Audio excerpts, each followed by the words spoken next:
खसीको मासुकै यो जाडोमा है एकदमै धेरै पकाउँछौँ क्या हामीले। अनि आज पनि खसीको मासु पकाउँदैछु। अनि यो फ्रिजमा हालेको हुन्छ नि त मासु, अनि डाइरेक्ट कराईमा हाल्यो भने सब टाँसिने क्या। अनि त्यही भएर पहिला सुरुमा यसरी तोरीको तेल राखेर अनि हातले मजाले मोलेर अनि कराईमा राख्यो भने टाँसिन्न। हजुरहरूलाई पनि त्यो टाँसिएर झ्याउ लागेको छ भने चाहिँ यस्तो आइडिया ट्राई गर्नु ल। अनि यति गरिसके पछाडि तेल एड गर्न पनि पर्दैन, अनि मजाले फ्राई गरिदिने होइन।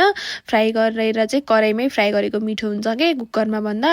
अनि यसरी फ्राई गर्दा गर्दै है यो चाहिँ मजाले नै फ्राई गर्छु मैले चाहिँ। यहाँबाट यो आफै पनि तेल निस्किरहेर यस्तो धेरै देखिएको थियो। अनि यसरी रातो हुने गरेर फ्राई गरिदिइसके पछाडि यसलाई चाहिँ निकालेर साइड लगाउने। अब मैले चाहिँ त्यही कराईको तेल निस्केको तेललाई निकालेर कुकरमा राखेँ है। अनि त्यो कुकर चाहिँ स्टिलको भएर होला नि है, यस्तो छिटो तात्छ। अनि त्यही भएर फ्राई नै हुन्न के। अनि त्यही भएर मैले मासुलाई कराईमा फ्राई गरेको। त्यसमा मैले प्याज राखेँ, लसुन अनि ल्वाङ सुकमेल अदुवा सबैलाई चाहिँ मिक्सरमा पिसेर राखिदिएँ। अनि सबैलाई एकैछिन चलाइसके पछाडि बेसार अनि नुन अनि त्यस पछाडि मसलाहरू राखेर फेरि एकैछिन चलाउने।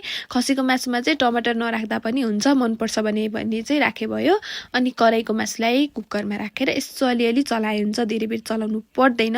अनि मासु चाहिँ यस्तो देखेको छ है। यत्तिकै खान पनि मिल्छ कि यो।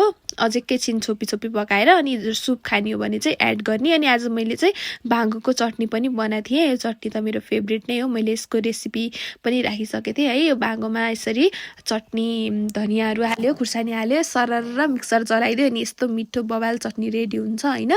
अनि लास्टमा चाहिँ मासु पाकिसकेको थियो, यस्तो देखिएको छ। मैले धनियाँ राखेँ, जस्तो जान्यो त्यस्तै पकायो है। अनि यो मासु रेडी भयो।